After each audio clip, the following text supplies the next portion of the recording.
Air hostess എന്ന് പറയുന്ന job സ്വപ്നം കാണുന്ന ആൾക്കാരുണ്ടാവും, അല്ലെങ്കിൽ ക്യാബിൻ ക്രൂ എന്ന് പറയുന്ന ജോബ് സ്വപ്നം കാണുന്ന ആൾക്കാരുണ്ടാവും. അപ്പോൾ അവരോട് എന്താണ് ഹെക്ടിക് പറയാനുള്ളത്? റോസ്റ്റർ നിങ്ങൾക്ക് എല്ലാ മാസവും ആദ്യം ഒരു റോസ്റ്റർ വരും. നിങ്ങളുടെ ഫ്ലൈറ്റ് എല്ലാം ചാർട്ട് ചെയ്ത്, ടൈമിംഗ് എല്ലാം ചാർട്ട് ചെയ്ത്, നിങ്ങളുടെ ക്രൂ മെമ്പേഴ്സിനെ എല്ലാം ചാർട്ട് ചെയ്തിട്ട് ഒരു റോസ്റ്റർ എന്ന് പറഞ്ഞിട്ട് ഒരു പേജ് വരും. So it depends. ജയമാലും പോരല്ലേ, കുറച്ചുകൂടെ ഓക്കെ ആവണം ഹിന്ദി, അത്യാവശ്യമെങ്കിലും ഹിന്ദി അറിയാം, കുറച്ച് പിടിച്ചു നിൽക്കാനുള്ള ഹിന്ദി. പിന്നെ നമുക്ക് കടലിൽ കൊണ്ടിട്ട് നീന്തെന്ന് പറഞ്ഞ പോലെ ഫ്ലൈ ചെയ്ത് തുടങ്ങി കഴിഞ്ഞാൽ ഹിന്ദിയിൽ ബി ഫ്ലുവൻറ്റ്. അപ്പോൾ ആദ്യം പോയപ്പോൾ എനിക്ക് കിട്ടിയില്ല. I got very upset. എനിക്ക് എന്തിനാണ് കിട്ടാത്തതെന്ന് എനിക്ക് അറിയത്തില്ലായിരുന്നു. അപ്പോൾ ഞാൻ പിന്നെയും പോകുമ്പോഴത്തേക്കും as you have already said, നമ്മൾ ഓരോ പ്രാവശ്യം പോകുമ്പോഴത്തേക്കും we will learn something. Then first flight ശേഷം അത് ആ പറയുന്നത് നിങ്ങൾ ഒറ്റയ്ക്കല്ലല്ലോ, ഒരു ടീമായിട്ടാണ്. ഇപ്പോൾ ഞാൻ ലൈസൻസ് ഉണ്ടായിരുന്നത് എനിക്ക് 737 Boeing 737 it's A 5 crew operating flight. ഈ 3.5 months കഴിയുന്നതോടുകൂടി will you get this license? അങ്ങനെയാണ് എയർ ഹോസ്റ്റസ് ലൈസൻസ് ഉണ്ട്. അത് ആ കമ്പനി പ്രൊവൈഡ് ചെയ്യുന്നതാണ്. അതെ, അതും പെർട്ടിക്കുലർ എയർ ടൈപ്പിന്, അതായത് എയർക്രാഫ്റ്റ് ടൈപ്പിനായിരിക്കും നിങ്ങളുടെ ലൈസൻസ്. അതായത് ഡിഫറെൻറ്റ് ടൈപ്പ് ഓഫ് എയർക്രാഫ്റ്റ്. ഇപ്പോൾ 737 ഉണ്ട്, 777 ഉണ്ട്, ദാറ്റ് ഈസ് ATR ഓൾസോ. അപ്പോൾ ഇതിനെല്ലാത്തിനും ഓരോ ലൈസൻസ് ആണ്. സോ അടുത്തൊരു എയർക്രാഫ്റ്റിലേക്ക് നിങ്ങൾക്ക് ട്രെയിൻ ആണെന്നുണ്ടെങ്കിൽ again you will be going through another training. അതെന്താണ് ഡിഫറൻസ്? മീൻസ് അതിൻ്റെ ക്രൈറ്റീരിയ വേറെയാണോ? അതിൻ്റെ ക്രൈറ്റീരിയ എന്ന് പറഞ്ഞാൽ നിങ്ങൾ എലിജിബിൾ ആണ്. ബട്ട് ദ തിങ് ഈസ് അതിൻ്റെ ഒരു ഘടന എന്ന് പറയുന്നത് ഡിഫറെൻ്റ് ആണല്ലോ. ഓരോ എയർക്രാഫ്റ്റിൻ്റെയും ഘടന ഡിഫറെൻ്റ് ആണ്. അപ്പോൾ അതിനെപ്പറ്റി കൂടുതൽ നിങ്ങൾക്ക് പഠിപ്പിച്ച് ഓക്കെ, ആ ട്രെയിനിങ് തരും, അത് വീണ്ടും ക്ലിയർ ചെയ്യുന്നു, അതെ ആ ലൈസൻസ് കിട്ടുന്നു അല്ലേ, അങ്ങനെ.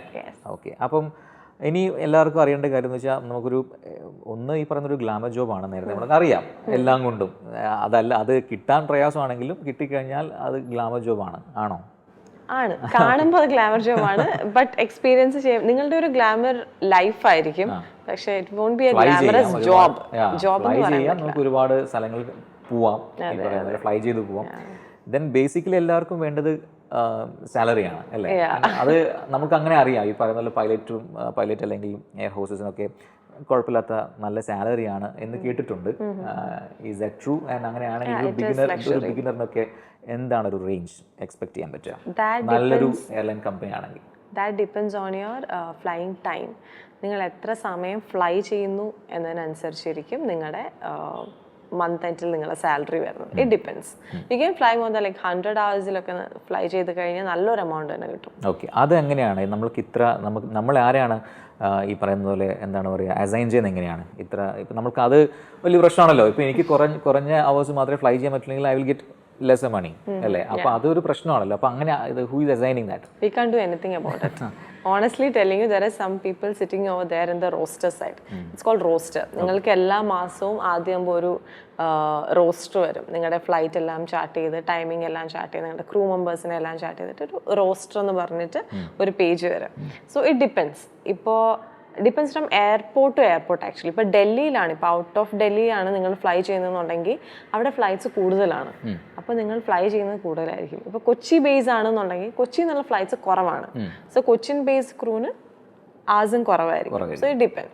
എങ്കിലും ഇപ്പോൾ പറയുന്ന ഒരു എന്താ പറയുക ഒരു 1 weekലേക്ക് നമ്മളെ അസൈൻ ചെയ്യുമ്പോൾ ചാർട്ട് ചെയ്യുന്ന സമയത്ത് ഇപ്പം ഏകത്തെ ഞാൻ അങ്ങനെ പ്രിഫർ ചെയ്യണമെന്നുണ്ടോ? അതെന്തെങ്കിലും ക്രൈറ്റീരിയ, പെർഫോമൻസ് അങ്ങനെ എന്തെങ്കിലും ഇവാലുവേഷൻ അങ്ങനെ ഉണ്ടോ? അവർക്ക് ആർക്കും ഈ എംപ്ലോയീസിനെ അറിയത്തില്ല. അവർ ഈ ക്വാളിഫൈഡ് മീൻസ് അവിടെ ഫേമിലുള്ള ആൾക്കാരെ എടുത്തിടുന്നു എന്നല്ലാണ്ട് there is nothing like that. അല്ലെങ്കിൽ നിങ്ങളുടെ പെർഫോമൻസ് ഒരു ലെവലിലും നിങ്ങളുടെ പെർഫോമൻസിനെ ഇവാലുവേറ്റ് ചെയ്യുന്നില്ല?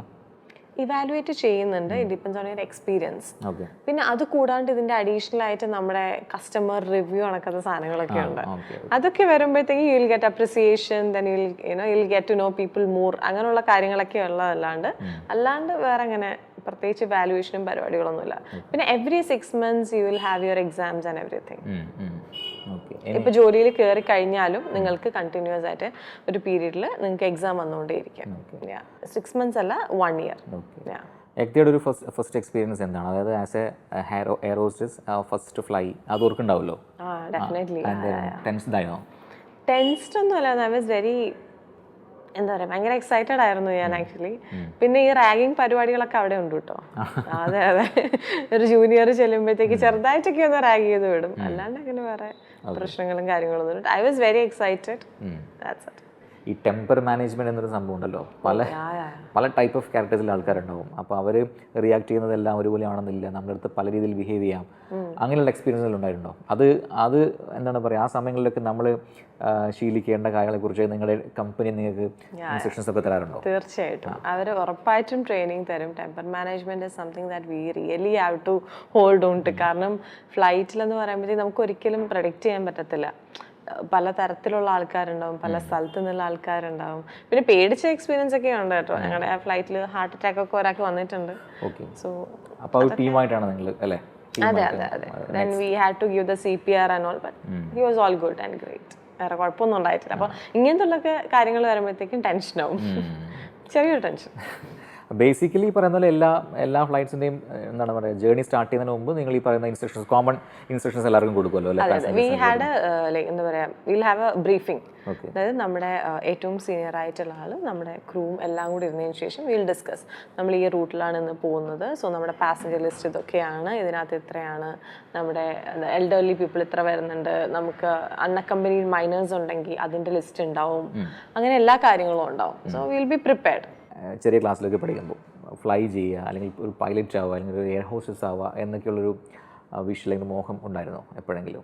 അങ്ങനെ എൻ്റെ മൈൻഡിൽ വന്ന് പോയിട്ടുണ്ട്. പക്ഷെ എന്നാലും ഞാൻ വളരെ അൺഎക്സ്പെക്റ്റഡ് ആയിട്ട് പോയി ജോയിൻ ചെയ്തൊരു അല്ലെങ്കിൽ പോയി പെട്ട ഒരു ഇൻഡസ്ട്രി ആയിരുന്നു ഏവിയേഷൻ ഇൻഡസ്ട്രി എന്ന് പറയുന്നത്. കാരണം ഞാൻ +2 പഠിച്ചുകൊണ്ടിരിക്കുന്ന സമയത്ത് ഒരു പെർട്ടിക്കുലർ ഇൻസ്റ്റിറ്റ്യൂട്ടിൻ്റെ ആൾക്കാർ അവിടെ സ്കൂളിൽ വന്നിട്ട് അവർ ഈ ഫ്ലയർ ഡിസ്ട്രിബ്യൂട്ട് ചെയ്യില്ലേ, അതിങ്ങനെ ഡിസ്ട്രിബ്യൂട്ട് ചെയ്തു. അപ്പോൾ അവരുടെ എന്തോ ഒരു പ്രൊമോഷനോ പരിപാടി എന്തോ ആ സ്കൂളിൽ നടക്കുന്നുണ്ടായിരുന്നു. അപ്പോൾ അവരിങ്ങനെ വീഡിയോസ് ഒക്കെ കാണിച്ചു തന്നു, ഇങ്ങനെയൊക്കെയാണ് നമ്മൾ ഏവിയേഷൻ ചെയ്യുന്നത്, ഇങ്ങനെയൊക്കെ ആയിരിക്കും നിങ്ങളുടെ ലൈഫ് ആഫ്റ്റർ ഫ്ലൈ എന്നുള്ള കാര്യം ഇങ്ങനെ കാണിച്ചു തന്നപ്പോഴത്തേക്ക് ഐ ഗോട്ട് വെരി എക്സൈറ്റഡ്. അപ്പോൾ ഞാൻ വളരെ കാഷ്വലായിട്ട് ഓക്കെ എന്നാൽ ഇതൊന്ന് ട്രൈ ചെയ്യാമെന്ന് വിചാരിച്ച് പോയതാണ്. അപ്പോൾ ആദ്യം പോയപ്പോൾ എനിക്ക് കിട്ടിയില്ല. I got very upset. എനിക്ക് എന്തിനാണ് കിട്ടാത്തതെന്ന് എനിക്ക് അറിയത്തില്ലായിരുന്നു. അപ്പോൾ ഞാൻ പിന്നെയും പോകുമ്പോഴത്തേക്കും as you have already said, നമ്മൾ ഓരോ പ്രാവശ്യം പോകുമ്പോഴത്തേക്കും we will learn something. So ആദ്യം പോയപ്പോൾ അവരോട് പറഞ്ഞത് എൻ്റെ ഹിന്ദി ശരിയാക്കാൻ വേണ്ടിയിട്ടായിരുന്നു. So I started learning Hindi. Hindi serial കണ്ടാട്ടോ, ഹിന്ദി പഠിച്ചത് ഓണസ്റ്റ്ലി. അപ്പോൾ അങ്ങനെ ഓരോ പ്രാവശ്യം ഓരോന്ന് പറഞ്ഞു then we will get there. മുജേ മാലും പോരല്ലേ, കുറച്ചുകൂടെ ഓക്കെ ആവണം ഹിന്ദി, അത്യാവശ്യമെങ്കിലും ഹിന്ദി അറിയാം, കുറച്ച് പിടിച്ചു നിൽക്കാനുള്ള ഹിന്ദി. പിന്നെ നമുക്ക് കടലിൽ കൊണ്ടിട്ടാ നീന്തോന്ന് പറഞ്ഞ പോലെ ഫ്ലൈ ചെയ്ത് തുടങ്ങി കഴിഞ്ഞാൽ Hindi will be fluent. Okay. ഇപ്പോൾ ഈ പറയുന്ന പോലെ നമ്മുടെ കേരളത്തിൽ നിന്നൊക്കെയുള്ള ആൾക്കാർ, മലയാളികളായിട്ടുള്ള സ്റ്റുഡൻസൊക്കെ എത്രമാത്രം പ്ലേസ്ഡ് ആവുന്നുണ്ട്, അതൊരു ഇമ്പോർട്ടൻറ്റ് കാര്യമാണല്ലോ. അപ്പം ഞാൻ പറഞ്ഞ ഇൻസ്റ്റിറ്റ്യൂട്ട്സിനെ കുറിച്ചാണ്. ഒരുപാട് ഇൻസ്റ്റിറ്റ്യൂട്ട്സ് ഉണ്ട് നമ്മളെ ഇപ്പോൾ ടൗൺ സിറ്റിയിലേക്ക് വന്നു കഴിഞ്ഞാൽ കുറേ കാണാം ബോർഡുകളും കാര്യങ്ങളൊക്കെ. അപ്പോൾ അവിടെയൊക്കെ പഠിക്കുന്ന ഇപ്പോൾ ഒരു ഏതൊക്കെ പേഴ്സണിലൊക്കെ അറിയാമായിരിക്കുമല്ലോ, ഫ്രണ്ട്സൊക്കെ ഉണ്ടാവുമല്ലോ. അപ്പം അവർക്ക് എത്രമാത്രം പ്ലേസ്മെന്റ് കിട്ടുന്നുണ്ട്? ഇപ്പോൾ ഞാൻ പഠിച്ചിരുന്ന ഇൻസ്റ്റിറ്റ്യൂട്ടിൽ they had a tie up with an airline. അപ്പോൾ ആ സമയത്ത് it was few years back actually. ആ സമയത്ത് ഇവരെനിക്ക് അല്ലെങ്കിൽ ഞങ്ങളുടെ കൂടെയുള്ള ആൾക്കാർക്ക് തന്നിരിക്കുന്ന ഓപ്ഷൻ എന്ന് വെച്ച് കഴിഞ്ഞാൽ, ഈ ഒരു കോഴ്സ് കഴിഞ്ഞതിന് ശേഷം they will send you for interview. അത് നമ്മുടെ ഇൻസ്റ്റിറ്റ്യൂട്ടിൽ മാത്രമുള്ള ആൾക്കാർക്ക് വേണ്ടിയിട്ടുള്ള ഒരു ഇൻ്റർവ്യൂ ആയിരിക്കും. അവിടെയും നിങ്ങൾ നിങ്ങളുടെ കഴിവ് തെളിയിച്ചാൽ മാത്രമേ അവരെടുക്കുള്ളൂ. Institute will never be responsible for all of those things. അപ്പോൾ നിങ്ങൾക്ക് അത് എന്താ പറയുക ചെയ്യാൻ പറ്റുന്നുണ്ടെങ്കിൽ, നിങ്ങൾക്ക് ക്രാക്ക് ചെയ്യാൻ പറ്റുന്നുണ്ടെങ്കിൽ യു വിൽ ഗെറ്റ് സെലക്റ്റഡ്. അല്ലാണ്ട് they can do anything about it. It's all in your hands. ഇനിയിപ്പോൾ നമ്മൾ നേരത്തെ പറഞ്ഞില്ലേ, ഇപ്പോൾ എന്താണ് പറയുക, എല്ലാ എയർ ഹോസ്റ്റസും ഒരുപോലെ തന്നെയാണെങ്കിലും ഈ പറയുന്ന ഫ്ലൈറ്റ്സിൽ ഡിഫറൻസ് വരുമ്പോൾ അതിൽ പറയുന്ന പോലെ നമുക്ക് പുതിയ ലൈസൻസ് എടുക്കേണ്ട ആവശ്യം ഉണ്ടാവും, അതിൽ ട്രെയിനിങ് വേണ്ടി വരും, അത് ക്ലിയർ ചെയ്യണം എന്നൊക്കെ പറഞ്ഞു. അപ്പം ഈ ഒരു പ്രൊമോഷൻ എന്ന് പറയുന്ന സംഭവം ഈ പ്രൊഫഷനിൽ എത്രമാത്രം ഉണ്ട്? എന്താണ്, എല്ലാ സെക്ടേഴ്സിലും പ്രൊമോഷൻ ഉണ്ടല്ലോ ജോലികൾക്ക്. അപ്പം എയർ ഹോസ്റ്റസ് എന്ന് പറയുന്ന ഒരു പ്രൊഫഷൻ്റെ പ്രൊമോഷൻ സാധ്യതകൾ എന്താണ്? താങ്കളിപ്പം ക്യാബിൻ ക്രൂ ആയിട്ട് കയറി കഴിഞ്ഞാൽ ഏറ്റവും ജൂനിയർ ആയിരിക്കും. ജൂനിയറിന് ഒരു ഫ്ലൈറ്റിലുള്ള പൊസിഷൻ എന്ന് പറഞ്ഞാൽ R3 ആണ്. R3 എന്ന് പറഞ്ഞ പൊസിഷൻ ആയിരിക്കും താങ്കൾ ചെയ്യുക. അതായത് നമ്മുടെ എക്കോണമി ക്യാബിൻ്റെ ഫോർവേഡിൽ നമ്മുടെ വിങ് എക്സിറ്റ് ഇല്ലേ, എമർജൻസി വിങ് എക്സിറ്റ് വരെയുള്ള സ്ഥലത്തായിരിക്കും താങ്കളുടെ ജോബ് എന്ന് പറയുന്നത്. അത് അത്രയും ഏരിയ താങ്കളുടേതായിരിക്കും. പിന്നെ സെക്കൻഡ് സീനിയർ വരുന്നതാണ് നമ്മുടെ L2 എന്ന് പറയുന്നത് സെക്കൻഡ് സീനിയർ ആയിരിക്കും. ആൻഡ് L1 എന്ന് പറയുന്നതായിരിക്കും ദ മോസ്റ്റ് സീനിയർ വൺ. ഇതെല്ലാം എക്സ്പീരിയൻസ്ഡ് ആണോ? എക്സ്പീരിയൻസ് എന്ന് പറയുന്നത് ഇപ്പം 1 year 2 year ഇപ്പം ജോയിൻ ചെയ്തിട്ട് എത്ര നാളായി എന്ന് വിചാരിച്ചിരിക്കും. So L1 will be heading the flight. അതിനെയാണ് L1 എന്ന് പറയുന്നത്. L2 will be responsible for the economy side. L1 ആയിരിക്കും നമ്മുടെ ഈ ഇൻസ്ട്രക്ഷൻസ് ഒക്കെ തരുന്നത് സ്റ്റാർട്ടിംഗിൽ. Yes exactly. L2 ആയിരിക്കും എക്കോണമി ഫുള്ള് ഡീൽ ചെയ്യുന്നത്. Then comes R3. അതായിരിക്കും ഏറ്റവും ജൂനിയർ ആയിട്ടുള്ളത്. R2 ആയിരിക്കും ഗാലി, അതായത് നമ്മുടെ ആ ഒരു ഫുഡ് പരിപാടികൾ അതിൻ്റെ ഹാൻഡ് ഓവർ എടുക്കുക അതെല്ലാം ഡീൽ ചെയ്യുന്നത് R2 ആയിരിക്കും. Then comes R1 in the forward സൈഡിലുള്ള, അതായത് ബിസിനസ് ക്ലാസ്, പ്രീമിയർ ക്ലാസ് തുടങ്ങിയിട്ട് അവരുടെയൊക്കെ ഫുഡിൻ്റെ പരിപാടികൾ എടുക്കുക, അവരായിട്ട് ഡീൽ ചെയ്യുക എന്നുള്ള കാര്യങ്ങളൊക്കെ ചെയ്യുന്നത് R1 ആയിരിക്കും. So this is the seniority in aircraft. ഇതാണ് എയർക്രാഫ്റ്റ് സീനിയോറിറ്റി എന്ന് പറയുന്നത്. പിന്നെ നിങ്ങൾ കുറേ നാൾ ഫ്ലൈ ചെയ്ത് കഴിയുമ്പോഴത്തേക്ക് എന്താ പറയുക, ഒരു നാച്ചുറലി നിങ്ങൾ എപ്പോഴും L2 ആയിരിക്കും, ആഫ്റ്റ് സീനിയർ ആയിരിക്കും. സോ ഒരു പോയിന്റ് കഴിയുമ്പോഴത്തേക്ക് U will have an exam, അത് കഴിഞ്ഞതിന് ശേഷം നിങ്ങൾ L1 ആവും. ഓക്കെ. അപ്പോൾ ഈ സീനിയോറിറ്റി ലെവൽ പറഞ്ഞല്ലോ, അപ്പോൾ ഈ ഓരോ സീനിയോറിറ്റി ലെവലിലും ഡിഫറെൻ്റ് ആയിരിക്കില്ലേ പേ, അങ്ങനെയാണോ? L1 മാത്രമായിരിക്കും പേയ്മെന്റ് ഡിഫറെന്റ് ആയിട്ട് വരിക, അതർവൈസ് ഓൾ സെയിം, എല്ലാം സെയിം ആണ്. ഓക്കെ. അപ്പോൾ L1 ആണ് നമുക്ക് മാക്സിമം എത്താൻ പറ്റുന്ന പൊസിഷൻ പറയുന്നത് ആസ് എൻ എയർ ഹോസ്റ്റസ് ആണോ? 737 L1 ആയിരിക്കും. അങ്ങനെ അതുണ്ടല്ലോ. It depends. Yeah. Okay, flight-ഉം then comes the cabin manager and everything. It depends on the aircraft. Okay. ഇപ്പോൾ എല്ലാവർക്കും എന്തെങ്കിലുമൊക്കെ ഹോബീസും കാര്യങ്ങളൊക്കെ ഉണ്ടാവും. ഇപ്പോൾ ഞാൻ മനസ്സിലാക്കുന്ന ഒരു ഡാൻസറാണ് അല്ലേ? ഡാൻസ് ഏത് ക്ലാസ് തൊട്ട് പഠിക്കുന്നുണ്ട്? ഞാനൊരു 3-4 വയസ്സ് തൊട്ട് പഠിക്കുന്നുണ്ട്. ശരി. അപ്പോൾ അത്രയും ചെറുപ്പം തൊട്ട് ഡാൻസ് പെർഫോം ചെയ്യുന്ന അല്ലെങ്കിൽ പഠിക്കുന്ന ഒരാൾക്ക് ആ പ്രൊഫഷനും ഒക്കെ ഒരുമിച്ച് കൊണ്ടുപോകണം താല്പര്യം ഉണ്ടാവും അല്ലേ നമ്മുടെ, അല്ലേ? അപ്പോൾ ആസ് ആൻ ആർട്ടിസ്റ്റ് എന്ന് പറയുന്ന സംഭവമൊക്കെ വരുമല്ലോ. അപ്പോൾ ഇങ്ങനൊരു പ്രൊഫഷനിൽ ഇതൊക്കെ നടക്കും? ഒരു എയർ ഹോസ്റ്റസ് ആയിട്ട് നമ്മൾ വർക്ക് ചെയ്യുന്ന സമയത്ത് നമുക്ക് കിട്ടുന്ന മറ്റ് സമയങ്ങൾ എന്താണ്? നമുക്ക് അതിന് സമയം കിട്ടുമോ? നമ്മുടെ ലീവ്, അതുപോലെ ഈ പറയുന്ന പോലെ മറ്റ് നമ്മുടെ ഹോബീസിൽ നമുക്കൊന്ന് സ്പെൻഡ് ചെയ്യാനുള്ള സമയം, ഫാമിലി, അങ്ങനെയുള്ളതൊക്കെ എങ്ങനെയാണ്? അതിനെക്കുറിച്ചുകൊണ്ട് പറയും. ഓണസ്റ്റ്ലി ടെല്ലിങ് വളരെ സമയം കുറവായിരിക്കും, ഭയങ്കര കുറവായിരിക്കും. കാരണം ഞാൻ നേരത്തെ മെൻഷൻ ചെയ്തിരുന്നു ഒരു റോസ്റ്റർ വരുമെന്ന് പറഞ്ഞിട്ടുണ്ടായിരുന്നു. അതിൻ്റെ നമ്മുടെ ലീവ് ആപ്ലിക്കേഷനും ഒക്കെ കുറച്ച് ഡിഫിക്കൽട്ടാണ്. നമുക്ക് ലീവ് വേണമെന്ന് മുമ്പേ അപ്ലൈ ചെയ്യണം. എന്തെങ്കിലുമൊക്കെ എമർജൻസി വരികയാണെന്നുണ്ടെങ്കിൽ we have to take the sick leave and everything. Coming back to your question, വേറെ എന്തെങ്കിലും ഒക്കെ ചെയ്യാൻ സമയം കിട്ടുമെന്ന് ചോദിച്ചാൽ എനിക്ക് സമയം കിട്ടിയിട്ടില്ല. അങ്ങനെ ചെയ്യുന്നവരുണ്ടെങ്കിൽ ഹാറ്റ്സ് ഓഫ് ടു ദം. കാരണം നേരെ ഫ്ലൈറ്റിൽ കയറുക, അത്രയും ഞാൻ നേരത്തെ പറഞ്ഞു ലക്ഷറി ലൈഫാണെങ്കിലും ലക്ഷറി ജോബ് അല്ല അത്. നമുക്ക് ഭയങ്കര ബുദ്ധിമുട്ടുള്ള ജോബ് തന്നെയാണ്. അത്രയും ടൈം സോൺ നമ്മൾ കവർ ചെയ്യണം, നമ്മുടെ ഉറക്കം, നമ്മുടെ ഫുഡ് ഹാബിറ്റ്സ്, അത്രയും ഭയങ്കര ടയേർഡായിരിക്കും. പിന്നെ അതിനകത്തുള്ള ക്യാബിൻ പ്രഷർ, ഓരോ ടേക്ക് ഓഫിലും ലാൻഡിങ്ങിലും എല്ലാം ഡിഫറെൻ്റ് ആയിരിക്കും. അതെല്ലാം നമ്മുടെ ബോഡി ഹാം ചെയ്യുന്ന ഓരോ കാര്യങ്ങളാണ്. ഇന്റർനാഷണൽ ഫ്ലൈറ്റ്സിലൊക്കെ ട്രാവൽ ചെയ്ത് വരുന്ന ആൾക്കാർക്ക് ഈ ജെറ്റ് ലാഗ് ഉണ്ടാവുന്നുണ്ടല്ലോ. നിങ്ങൾ അതായത് ചിലപ്പോൾ മേ ബി എന്താണ് പറയുക, കണ്ടിന്യൂസ് ആയിട്ട് ട്രാവൽ ചെയ്യാത്ത ആൾക്കാരല്ലാത്ത മറ്റുള്ളവർക്ക് കിട്ടും. അപ്പം നിങ്ങൾ ഫുൾ ടൈം ബോഡിക്ക് തന്നെ കൺഫ്യൂഷനാണ് ഏതാ സമയം എന്നൊക്കെ. അത് പ്രോബ്ലം അല്ലേ നിങ്ങളെ ഹെൽത്ത് വൈസ് നോക്കുമ്പോഴൊക്കെ? അപ്പോൾ അതൊക്കെ ഓവർകം ചെയ്യാൻ എന്താണ് ചെയ്യുന്നത്? മാക്സിമം നമ്മുടെ ക്യാബിൻ പ്രഷറിൽ കൂടുതൽ ഹൈഡ്രേറ്റ് ആയിരിക്കുക എന്നുള്ളതാണ്. കാരണം വെള്ളം ഭയങ്കരമായിട്ട് നമ്മൾ ഭയങ്കര ഡീഹൈഡ്രേറ്റ് ആവും. അതൊക്കെ വളരെ എന്താണ് പറയുക കീനായിട്ട് നമ്മൾ എന്താണ് പറയുക കീപ്പ് ചെയ്യേണ്ട കാര്യങ്ങളാണല്ലേ? തീർച്ചയായിട്ടും. Please take care of your health. If you are looking for A cabin crew job, keep hydrated, do your medical checkup and everything.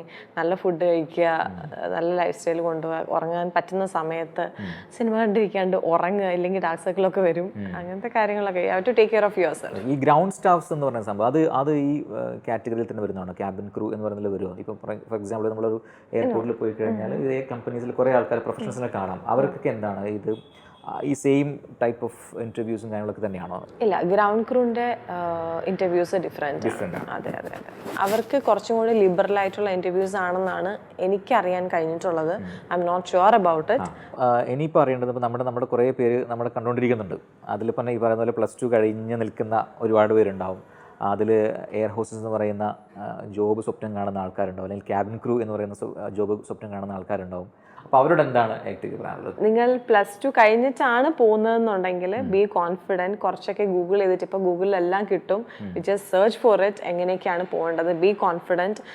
Make sure that you have very good language, like ഹിന്ദിയും ഇംഗ്ലീഷും നന്നായി സംസാരിക്കാൻ പറ്റും എന്ന് ഉറപ്പ് വരുത്തുക. അതിനുശേഷം please take care of your grooming. You have to be well groomed in a professional way. ഇതാണ് +2 കഴിഞ്ഞ് പോകുന്നവർക്ക്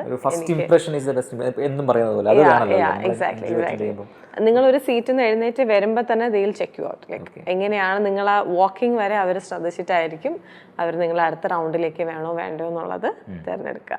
so be careful with that. അത് കൂടാണ്ട് നമ്മൾ നേരത്തെ പറഞ്ഞ പോലെ ഏവിയേഷൻ പഠിച്ചിട്ടാണ് പോകുന്നതെന്നുണ്ടെങ്കിൽ തീർച്ചയായിട്ടും അത് പ്ലസ് തന്നെയാണ്. ഇപ്പോൾ +2 കഴിഞ്ഞിട്ട് ഹയർ എഡ്യൂക്കേഷൻ എൻ്റെ പേഴ്സണലി കേട്ടോ ഹയർ എഡ്യൂക്കേഷന് പോകുന്നതാണ് ഏറ്റവും ബെസ്റ്റ്. അത് കഴിഞ്ഞും നിങ്ങൾക്ക് തീർച്ചയായിട്ടും ക്യാബിൻ ക്രൂ ആയിട്ട് അപ്ലൈ ചെയ്യാവുന്നതാണ്. ആൻഡ് യെസ്, ഇൻ്റർനെറ്റിലൂടെയോ അല്ലാന്നുണ്ടെങ്കിൽ വാക്ക് ഇൻ ഇൻ്റർവ്യൂവിനൊക്കെ പോയിട്ട് അറ്റൻഡ് ചെയ്യാം. ആൻഡ് ആദ്യം കിട്ടിയില്ല എന്ന് വിചാരിച്ച് ആരും ടെൻഷൻ അടിക്കേണ്ട. ഒരു 3, 4, 5 പ്രാവശ്യം കഴിയുമ്പോഴത്തേക്കും